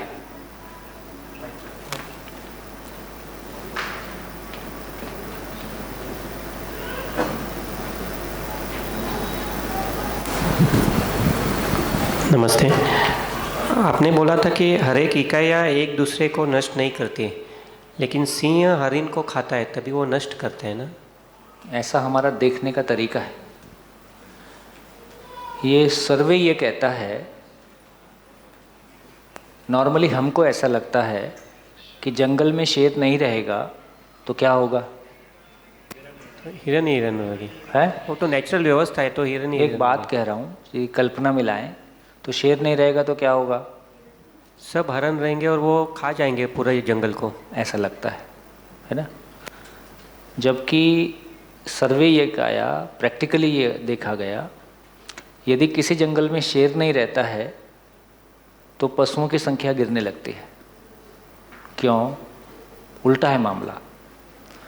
तो बेसिकली शेर के मलमूत्र से जो एक एनवायरनमेंट बनता है, जो एक वायरल डिसीज़ जितनी फैलती हैं, वायरल बैक्टीरियल डिसीज़ जो जंगल में फैलती हैं और जो पशुओं को होती है, उसके मलमूत्र में वो ताकत है कि उससे जो वातावरण बनता है उससे जंगल स्वस्थ रहता है। तो जितना एक शेर खाता है उससे ज़्यादा के पोषण के लिए वातावरण क्रिएट करता है। और पशुओं का खाना, वो जैसे शेर ने हिरण को मार के खा लिया, उसके बाद शेर डिप्रेशन में नहीं जाता है, हाय मेरे से हत्या हो गई, जीव हत्या और मेरे को पाप लगेगा, ये उसकी प्रॉब्लम नहीं है। इसका मतलब है कि हिंसक पशुओं का होना जंगल में पशु पक्षी संसार के संतुलन के अर्थ में है। वो एक व्यवस्था है, व्यवस्था है। अब वो कई बार घरों में नहीं होता है, सांप मेंढक खा रहा है या सांप कोई चीज़ खा गया, हम उसके मुंह से निकाल के ले आते हैं, दूसरे को हमने बचा दिया। बचा नहीं दिया, आपने उस व्यवस्था में हस्तक्षेप किया, वो उसका भोजन है, हमको उसमें परेशान होने की ज़रूरत नहीं। तो ये हमारे देखने का दृष्टिकोण है कि कैसे हम चीज़ों को देखते हैं। अगर ऐसा है कि मनुष्य का मांसाहार करना ये भी एक व्यवस्था ही है? हाँ, अब वो समझना पड़ेगा। तो देखो, इससे जो कल बात हुई थी उससे ये निकल के आ गया कि तालाब की छोटी मछली या इन चीज़ों में जीवन नहीं है, सुखी दुखी होने वाली चीज़ नहीं है। इससे लॉजिक ये निकल के आता है कि क्या इनको फिर खा सकते हैं, क्योंकि इसमें तो फिर पाप वाप नहीं लगेगा, क्योंकि मरता वरता कुछ है नहीं। जैसे आपने फसल काटी ऐसे आपने मछली इकट्ठी कर ली, खा ली। लेकिन इसका दूसरा एंगल ये निकलता है कि मानव के शरीर का स्वरूप एग्जिस्टेंशियली शाकाहार के अर्थ में है कि मांसाहार के अर्थ में। तो उसको देखते हैं तो जो मांसाहारी पशु हैं उसमें कैनाइन टीथ होता है। मांसाहारी पशुओं में छोटी आंत का साइज़ और बड़ी आंत का साइज़, क्योंकि मांस को पचने में देर लगती है ना, जो भी कुछ रेशो है, तो उस मांसाहारी पशुओं में आंतों का रेशो अलग टाइप का है। शाकाहारी पशुओं में आंतों का, छोटी आंत बड़ी आंत का रेशो अलग है। तीसरा, जो और क्या, पानी पीने का, मांसाहारी सभी पशु जीभ से पानी पीते हैं, सभी शाकाहारी पशु होठों से पानी पीते हैं। अब ये 3-4 हो गई, और भी ऐसी कई बारीक चीज़ हम ढूंढ सकते हैं। मानव को जब मिला के देखते हैं तो मानव होठ से पानी पीता है, मानव में कैनाइन टीथ नहीं है, मानव की आंतों का साइज़ शाकाहारी पशु से जो रेशो है वो मैच करता है। और इंटरनेशनली भी अब तमाम चीज़ों को देख के दिख रहा है कि मतलब मांसाहार खाने से, यदि इकोलॉजिकली भी देखेंगे तो 13 किलो अनाज से 1 किलो मांस बनता है। जैसे मान लिया हमने सुअर पाला ना, मांसाहारी पशु इसको पाला, तो जो हम उसको 13 किलो अनाज खिला रहे हैं उससे 1 किलो मांस बन रहा है। तो 13 किलो अनाज को खा के ज़्यादा लोग जिंदा रह सकते हैं, जबकि 1 किलो मांस को खा के बहुत कम रेशो आएगा।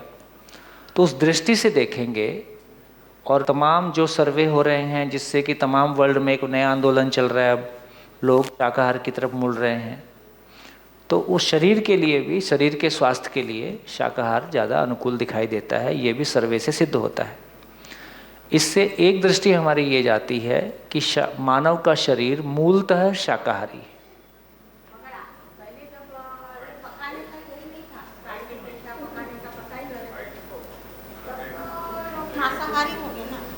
वो ठीक है ना, तब तक हम करते रहे, लेकिन जैसे जैसे हम आगे बढ़ गए, हम तो आज भी यही सोच के जी रहे हैं कि जिंदा रहना ही जीना है, लेकिन ये जीना तो नहीं है।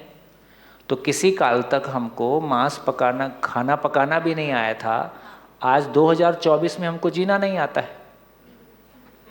अब कैसा लग रहा है? अभी ठीक लग रहा है ना? तो हम समझें ना समझें, और हम कब समझें, सच्चाई तो सच्चाई है, वो तो हमेशा रहेगी।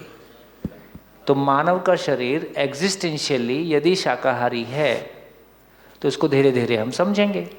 जैसे आज भी हम यही मान के जी रहे हैं कि जिंदा रहना ही जीना हो जाएगा, पर ये नहीं हो रहा है, तो धीरे धीरे इसको भी समझेंगे कि जिंदा रहना जीना नहीं है। ऐसे बोल रहे, बढ़िया, हाँ जी, ठीक हो गया।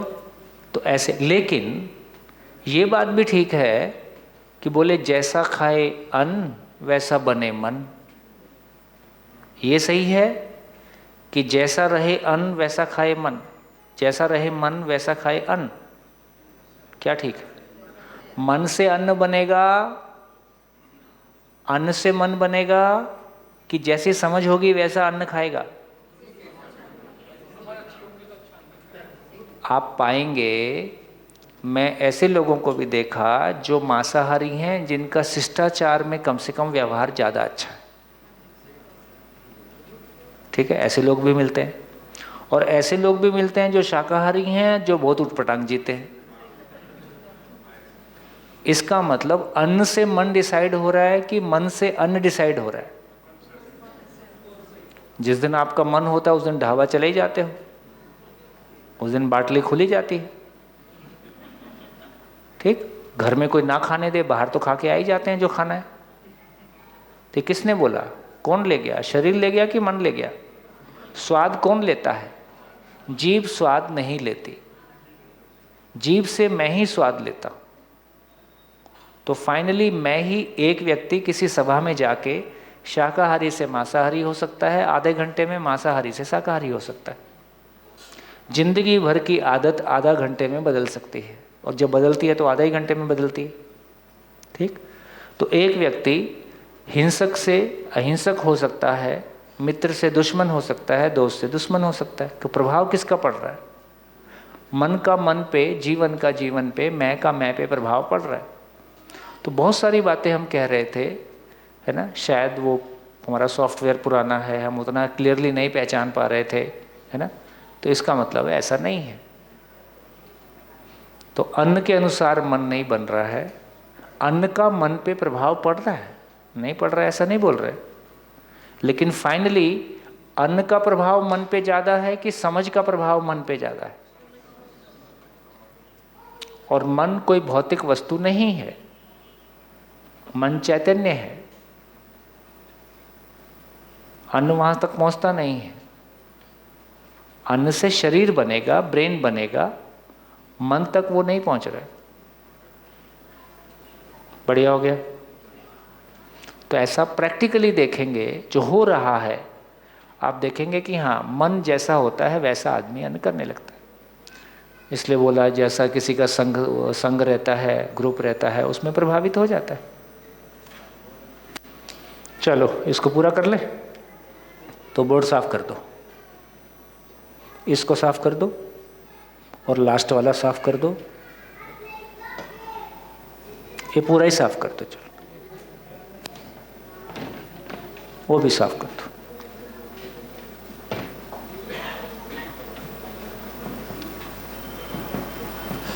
और बोलिए।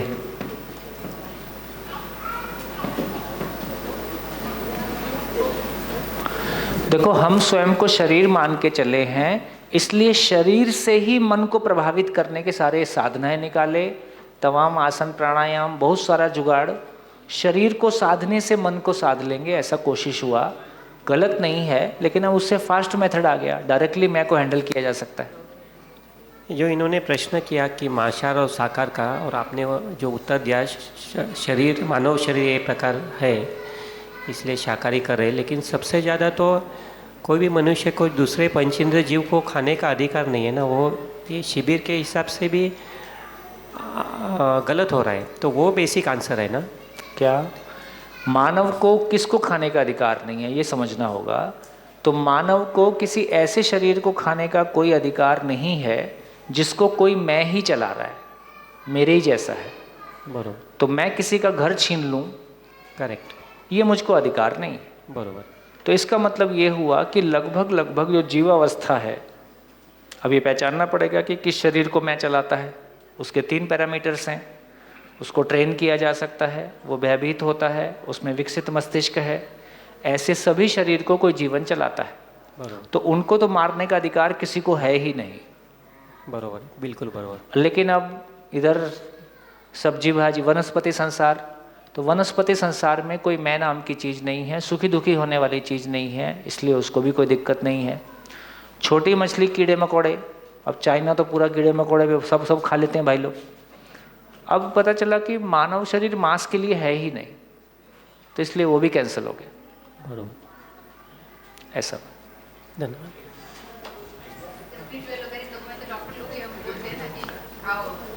नहीं, अब एलोपैथी में तो उसका कोई कंसिडरेशन ही नहीं है। एलोपैथी में खाने का कोई कंसिडरेशन नहीं है। एलोपैथी में जो शरीर आहार विहार वाला भाग नहीं है, वो बेसिकली मेडिकेशन है। इसलिए बोलते हैं जो खाना खाओ हमारे पास आ जाओ, और क्या, हमारी भी दुकान चलेगी, तुम्हारा भी स्वाद चलेगा। तो तुम्हारी भी दुकान चलती रहे, हमारी भी चलती रहे, है? नहीं, आपको सुनना भी नहीं है ऐसी बात।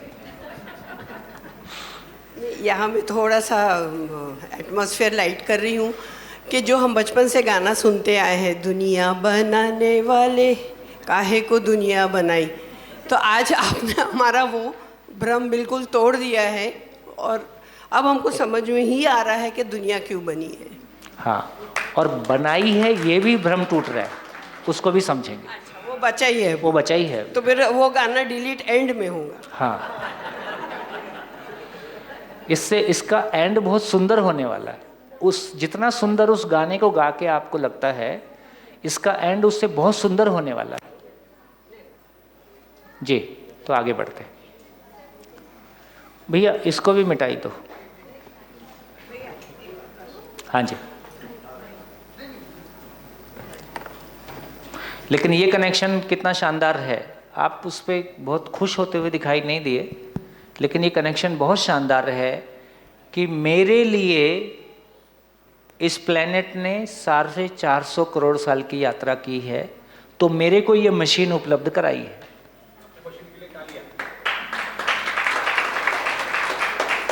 तो इससे एक जिम्मेदारी का एहसास होता है कि जिस शिद्दत के साथ पूरी सृष्टि ने इतनी लंबी मेहनत के बाद शरीर को प्रोड्यूस किया है, वो जिस काम के लिए है उस काम में यूज़ किया जाए। आपको दे दिया गया सुपर कंप्यूटर, आप कर रहे टाइपिंग, ऐसा हो गया, तो हम उस अर्थ में प्रयोग कर सकें। हाँ बेटा। सर, स्पेस ऊर्जा का स्रोत है और हर एक इकाई अपने अनुसार ऊर्जा लेती है, तो स्पेस ऊर्जा का स्रोत है, इसका प्रूफ क्या है और ट्रांसफ़र ऑफ एनर्जी कैसे होती है? ठीक है, तो इसका मतलब यह हुआ कि जब हम ये क्वेश्चन पूछते हैं ना, तो हमारी फिजिकल वर्ल्ड का लॉजिक और कंडीशनिंग काम कर रहा होता है। तो मेरे को लगता है कि थोड़ा सा फिर से वो बोलूँगा कि अस्तित्व को मेरी कल्पना के अनुसार होना है कि मेरी कल्पना को अस्तित्व के अनुसार होना है। तो क्या ठीक लग रहा है? कल्पना अस्तित्व के अनुसार होना है। अब अस्तित्व कैसा है वो आपके सामने आ रहा है, उसके लिए लॉजिक डेवलप करना है। अब रिवर्स हो गया मामला, मेरे लॉजिक के अनुसार सच्चाई को होना है कि सच्चाई के अनुसार मुझको लॉजिक डेवलप करना है? अभी ऐसा कर, तो थोड़ा सा इसको होल्ड पे रखें और जो है उसको पहले समझें और फिर उस पर लॉजिक डेवलप करेंगे। कुछ चीज़ें सुनने से ठीक लगेगी, कुछ चीज़ें सोचने से ठीक लगेगी, कुछ चीज़ें उसके और आगे ठीक लगेगी, और फाइनली अनुभूति के बिना तृप्ति नहीं है। सारे क्वेश्चन हम क्यों कर रहे हैं? क्योंकि हम सच्चाई को आर पार समझना चाहते हैं। तो देखिए, कल से लेके अभी तक जितनी चर्चा हुई उसमें हम यहाँ तक पहुँच गए थे कि ये अजन्मा है, सत्य है, नित्य है, शुद्ध है, बुद्ध है। ये शुद्ध काफ़ी हमारे लिए इम्पोर्टेंट है। शुद्ध का मतलब सुखप्रद है।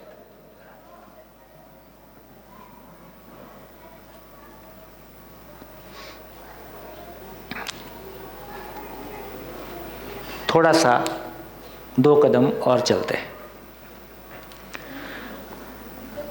बुद्ध का मतलब जिसको समझा जा सकता है, जिसका बोध होता है।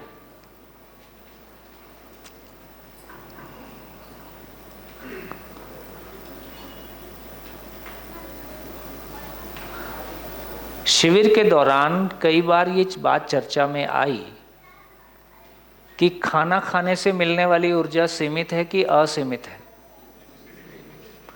विचार की ऊर्जा सीमित है कि असीमित है। तो खाना खाने से आई क्या? नहीं आई तो कहाँ से आई? ये क्वेश्चन मैंने कई बार खड़ा किया। तो अब ये इस बात को हम रिजॉल्व कर सकते हैं। तो सभी मानव में सोचने समझने की असीम क्षमता है, एक भिखारी में भी और एक महापुरुष में भी। इसमें कोई अंतर नहीं है। अंतर केवल इस बात का है कि हमने अपनी ऊर्जा का सदुपयोग किया कि दुरुपयोग किया, केवल इतना अंतर है। इसलिए मैं कहता हूं कि जैसे जैसे ये कंटेंट लोअर क्लासेस में आएगा, वैसे वैसे बच्चों को अपने एक निश्चितता, अपनी कल्पनाशीलता को कहाँ दौड़ाना है। अभी तमाम वीडियो गेम्स और तमाम तरह के जो कुछ भी बच्चों को हम उपलब्ध कराते हैं, उससे उनकी कल्पना वास्तविकता की और पशु पक्षी की जितनी कहानियाँ सुनाते हैं और जितने प्रकार के गेम्स उपलब्ध हैं और जो भी हम कहानियाँ सुनाते हैं राजा रानी वाली, है ना, परी वाली, ये उसको वास्तविकता के नज़दीक ले जा रहे हैं कि वास्तविकता से दूर ले जा रहे हैं? समझ में आ गया? करना क्या था? करना क्या था? उसको वास्तविकता के नज़दीक लाना था। और हमारी पूरी की पूरी घर की कहानी, है ना, जैसे मैंने एग्जाम्पल दिया, बच्चा गिर गया, आपने ज़मीन को थप्पड़ मारा, ऊपर से बताया कि मेरा थप्पड़ भी बेकार नहीं गया, चींटी मार दी, तो तुम चुप हो जाओ। जिसने तुमको मारा था मैंने उसकी पिटाई भी की है, एक एक्स्ट्रा फ्री में मारा है। तो क्या किया हमने? क्या करना था यहाँ पे? क्या करना था? क्या समझाना था? क्या समझाना था? कि ध्यान से नहीं चलते हैं तो ऐसे ही गिर जाते हैं, है ना। मानव में सब कुछ ध्यान से होता है। ध्यान से सुनना, ध्यान से बोलना, ध्यान से चलना, ध्यान से खाना। जिस भी चीज़ में ध्यान नहीं रहता है उसमें गलती होती है। ये बता दिया तो क्या पहुंचेगा उसके पास? कितना शानदार हो सकता है। हमारी एक बात से उसको समझ में आ गया कि गलती करके हमेशा टोपी दूसरे के सर पे रखना है।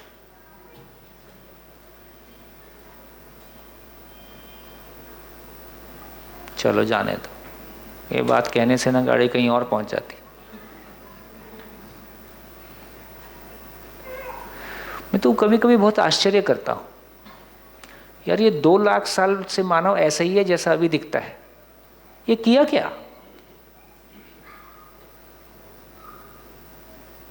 गुजरात में रहता हूं तो फिर बार बार इसको बोल देता हूं खाखरा फाफरा। तो खाने पे बहुत मेहनत लगाई।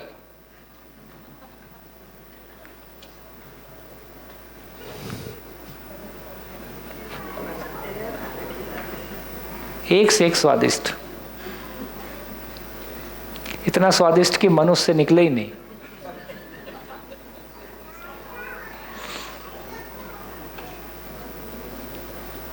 चलो क्या बात कर रहे थे अपन?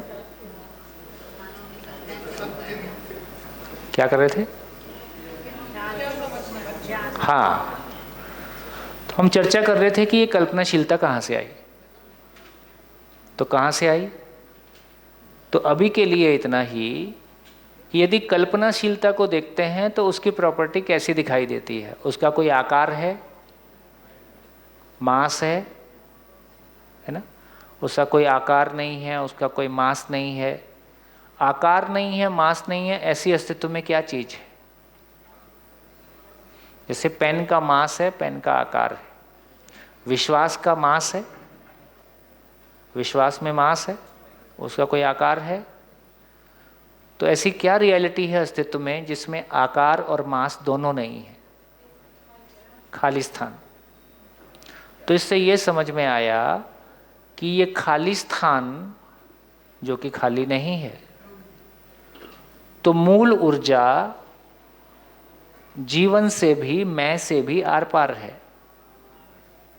मूल ऊर्जा मैं से भी आर पार है, जिससे कि मैं उसमें ऊर्जित है अपनी पात्रता अनुसार।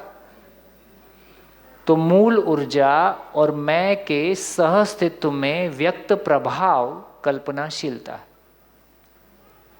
जैसे लाइट और फैन के सहअस्तित्व में व्यक्त प्रभाव हवा है, लाइट और हीटर के सहअस्तित्व में व्यक्त प्रभाव गर्मी है, लाइट और एसी के सहअस्तित्व में व्यक्त प्रभाव ठंडक है इलेक्ट्रिसिटी है ना। ठीक हो गया। उसी तरह से मूल ऊर्जा और जीवन के सहअस्तित्व में व्यक्त प्रभाव कल्पनाशीलता है। तो अभी समझ में आ गया कि ये कल्पनाशीलता चीज क्या है, चीज क्या है। तो ये विचार की ताकत, उस पे आप चाय रखो, विचार को यूज करके आप चाय बनाओ, कि किसी को प्यार करो, कि किसी की हत्या करो, इससे विचार की ताकत कम नहीं होती है, विचार की ताकत उतनी ही बनी रहती है। तो भ्रमित मानव में भी विचार की ताकत असीम है। असीम में से कुछ भी माइनस करें तो क्या बचेगा, असीम ही रहने वाला है। इसलिए मैं में ताकत तो कभी खत्म होती नहीं है। परेशानी किस बात की है, जब भी मैं जो ऊपर वाला सिग्नल था, मन के अनुसार, बुद्धि, बुद्धि के अनुसार, चित्त, चित्त के अनुसार, जब भी ये सीक्वेंस में चीज़ें नहीं चलती हैं तो तब कन्फ्लिक्ट होता है। शरीर और मन के बीच में कन्फ्लिक्ट है, मन और वृत्ति के बीच में कन्फ्लिक्ट है, वृत्ति और चित्त में कन्फ्लिक्ट है, चित्त और बुद्धि में कन्फ्लिक्ट है। इसका नाम थकान है, इसका नाम डिप्रेशन है, इसका नाम एंजाइटी है, इसका नाम गुस्सा है।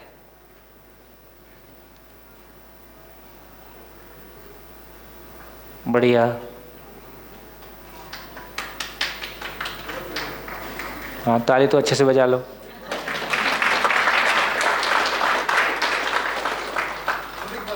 है और एक बार।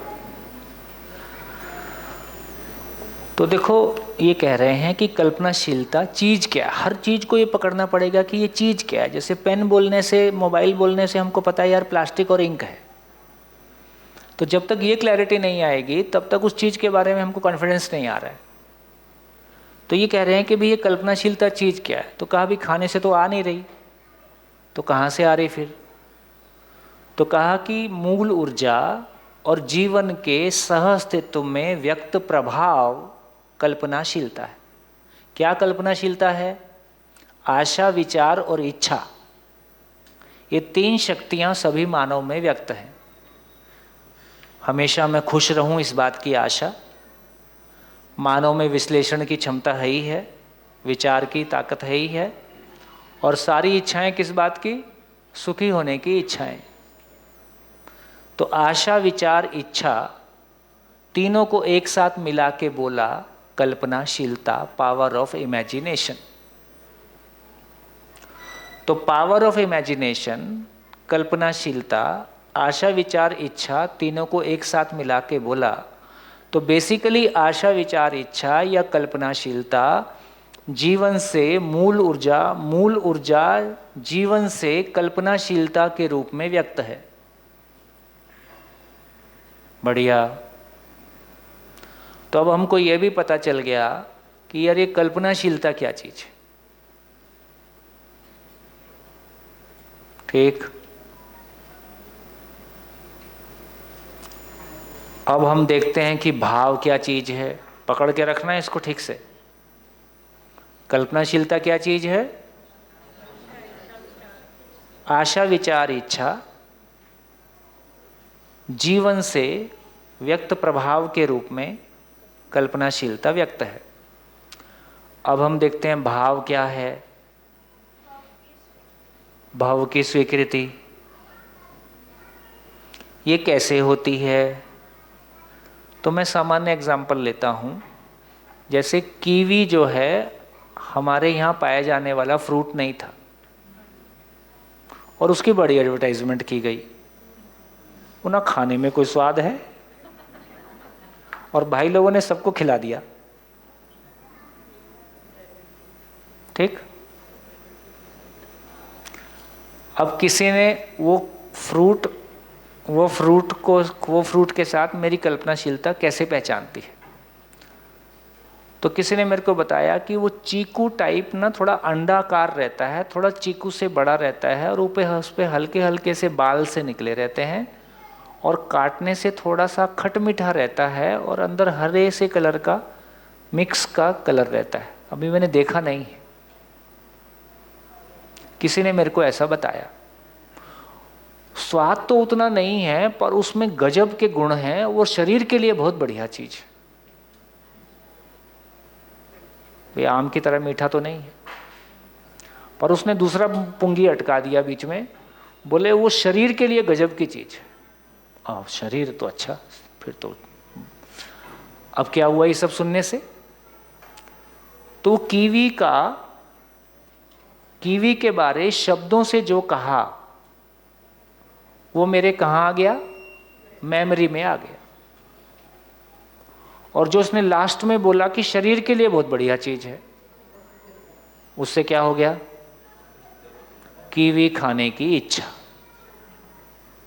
अब ये इच्छा में कीवी आ गया, तो मैं बाजार गया और मैंने वहां पे कीवी बोला, उसने उठा के मेरे हाथ में रख दिया। थोड़ा मैं देख ही रहा था, बोले नहीं नहीं मैं आपको काट के खिला के दिखाता हूँ।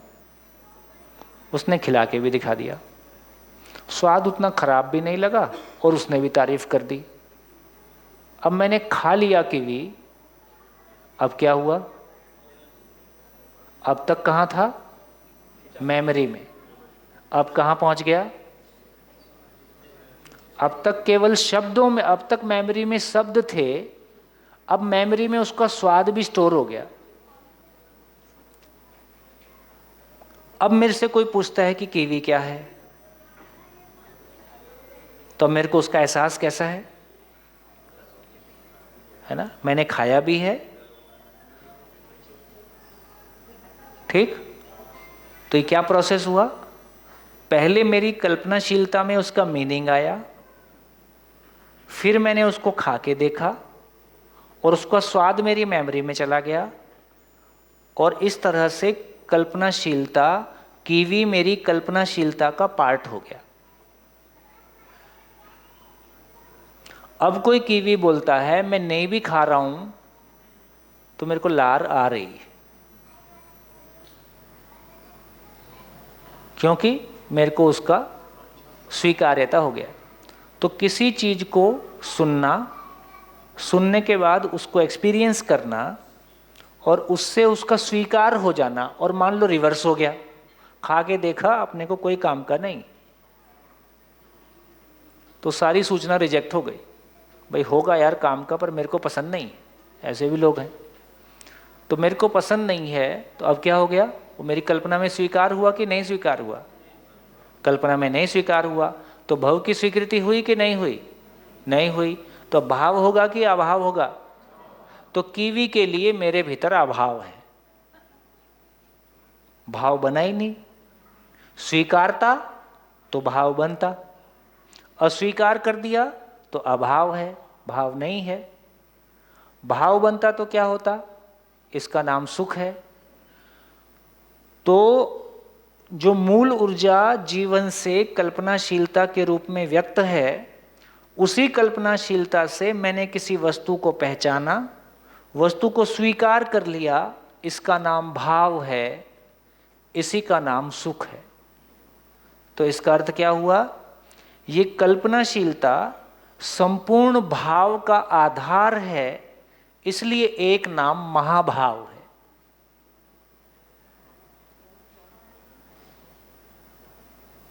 भाव क्या है? भाव का मास होता है, वेट होता है, आकार होता है? नहीं होता। तो इसलिए कह रहे हैं कि बेसिकली मूल ऊर्जा और जीवन के सह अस्तित्व में व्यक्त प्रभाव कल्पनाशीलता है, और उस कल्पनाशीलता से और उस इकाई के सह अस्तित्व में जिसको पहचाना उसका नाम भाव है। उस कल्पनाशीलता से हमने किसी वास्तविकता को पहचान लिया और मेरी कल्पनाशीलता उस वास्तविकता के स्वरूप में हो गई। अब कीवी कहाँ है? मेरी कल्पनाशीलता में। ये जो कीवी मेरी कल्पनाशीलता में स्वीकार हुआ इसका नाम भाव है। तो ये जो स्वीकार हुआ इसका नाम भाव है। तो भाव का, संपूर्ण भाव का आधार क्या हुआ? मूल ऊर्जा। तो संपूर्ण भाव का आधार है, इसलिए एक नाम महाभाव है।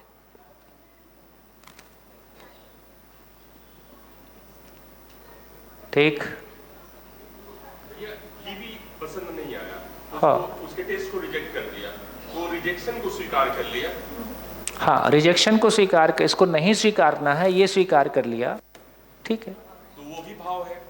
हाँ, उसको कीवी के प्रति भाव नहीं बोलेंगे। कीवी का भाव नहीं है मेरे पास, कीवी खाने की मुझ में स्वीकृति नहीं है। तो जीवन में वो कल्पनाशीलता तो रहेगी। तो अस्वीकार करना का मतलब है कि फिर उसको भाव बोलें कि क्या बोले? कि भाव क्या है? भव की स्वीकृति। तो भव की स्वीकृति तो हुई नहीं। अभाव की स्वीकृति भी तो भाव ही है। अभाव कोई चीज, अभाव कोई वास्तविकता नहीं। इसलिए कीवी के मामले में मेरे भीतर अभाव है। अभाव भी कुछ घटना तो है ही है, कुछ तो घटा ही है कि मैं उसको नहीं स्वीकार कर रहा हूं। नहीं स्वीकार करना भी एक स्वीकार करना है, उस सेंस में बोलेगे तो ठीक है।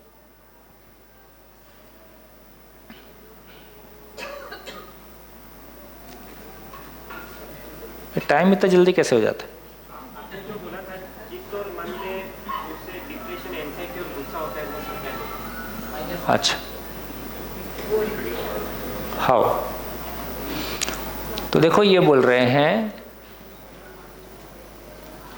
कि जीवन और मूल ऊर्जा के सह अस्तित्व में व्यक्त प्रभाव कल्पनाशीलता है। इस कल्पनाशीलता से अभी तक हमने जिंदा रहने की चीजों को पहचाना है। इसमें कितने साल लगे? हजारों साल। भोजन को पहचाना, कपड़े को पहचाना, मकान को पहचाना। तो अब तक हमने जिंदा रहने की चीजों को कल्पनाशीलता से पहचाना है, इसलिए अभी हमारा भाव संवेदनशीलता का भाव है। हमने जो अस्तित्व क्यों है, कैसे है, मैं क्यों हूं, कैसे हूं, और मानवीय आचरण क्या होगा, इसको नहीं पहचान पाए हैं। इसलिए जीने के प्रति भाव नहीं है, जीने का भाव नहीं है, जीने का अभाव है। यहां तक पहुंच गए? यदि जीने का अभाव होगा तो वो क्रम ऊपर वाला नीचे से ऊपर से नीचे चलेगा कि नीचे से ऊपर ही चलेगा? शरीर से ऊपर जाएगा, फिर शरीर से मन प्रभावित होगा, मन से वृत्ति प्रभावित होगा, वृत्ति से चित्त प्रभावित होगा, और बुद्धि उससे सहमत होगा नहीं। इन चारों में कन्फ्लिक्ट रहेगा। तो शरीर और मन के, बुद्धि का इच्छा को अस्वीकार कर देना, इसका नाम असंतोष है। ऐसी इच्छा के बावजूद विचारों का चलना, तो विचारों में जो कन्फ्लिक्ट है, इसका नाम अशांति है। ऐसे अशांत विचारों के बावजूद उसको शरीर से पूरा करना, क्योंकि सुख का दबाव है, इसका नाम दुख है। फाइनली भोग डाला, इसका नाम क्षणिक तृप्ति है, और फाइनली वो भी अतृप्ति है। तो जीने के लेवल पे अतृप्ति या क्षणिक सुख, मन के लेवल पे आशा निराशा, वृत्ति के लेवल पे अशांति, चित्त के लेवल पे असंतोष। इसी को, इसी की अलग अलग इंटेंसिटी को हम क्रोध, डिप्रेशन, एंग्जाइटी, झगड़ा, मनमुटाव, जितनी भी नेगेटिव भाषा है वो इसी फ्रेम को दी गई। धन्यवाद। बढ़िया, धन्यवाद।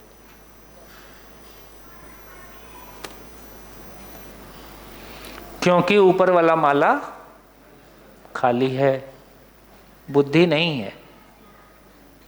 बुद्धि होती तो ठीक से जिए होते। तो बुद्धि अभी हमारे पास नहीं है, हमारे पास मेमोरी और लॉजिक है। मेमोरी और लॉजिक जीने से के लिए, वो जीने के लिए पर्याप्त नहीं। आगे देख करना पड़ेगा। तो ब्रेक करते हैं, आप लौट के आइए तो फिर आगे बढ़ते हैं।